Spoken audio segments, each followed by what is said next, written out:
தேவனை பொறுத்த வரைக்கும் நீங்களும் நானும் விலையேற பெற்றவர்கள். அல்லேலூயா. அது சொல்லுகிறார், தீங்கு வருகிற போது தீங்கு என் பிள்ளைகளை சேதப்படுத்தாதபடி எங்க கொண்டு போய் வச்சுப்பாரா? அவருடைய கூடார மறைவில்.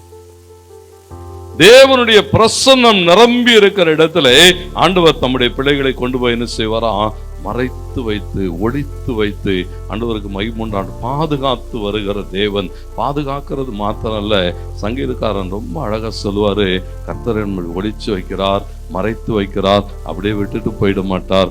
ஒரு நாள் வரும், எல்லாரும் பார்க்கத்தக்கதாக கண்மலையின் மேலே கொண்டு வந்து நிறுத்துவார். அல்லேலூயா.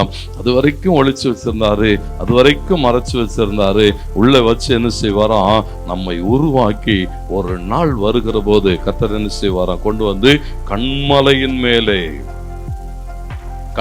மேலே இருக்கிற அந்த பட்டணம் என்ன செய்யாதான்?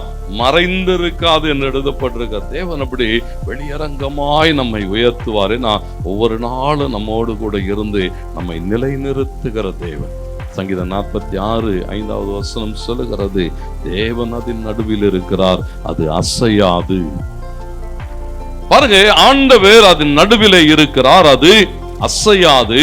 அதிகாலையிலே தேவன் அதுக்கு என்ன செய்வாராம்? கூட இருக்கிற தேவன் காலைதோறும் சகாயம் பண்ணுவார். அது அசைக்கப்படக்கூடாதபடிக்கு தேவன் என்ன செய்வாரா? கூட இருந்து பாதுகாத்து கொள்ளுவார். ஆண்டவருக்கு மகிமுண்டாடு. ஒவ்வொரு நாளும் அவரை சார்ந்து வாழுகிற போது, செப்பனியால வாசிக்கிற போது செப்பனியா சொல்லுகிறார், 3:15 சொல்லுகிறது, கர்த்தர் உன் ஆக்கினைகளை அகற்றி உன் சத்துருக்களை விலக்கினார், இஸ்ரவேலின் ராஜாவாகிய கர்த்தர் உன் நடுவில் இருக்கிறார், இனி தீங்கை காணாதிருப்பாய். ஆமென். அல்லேலூயா.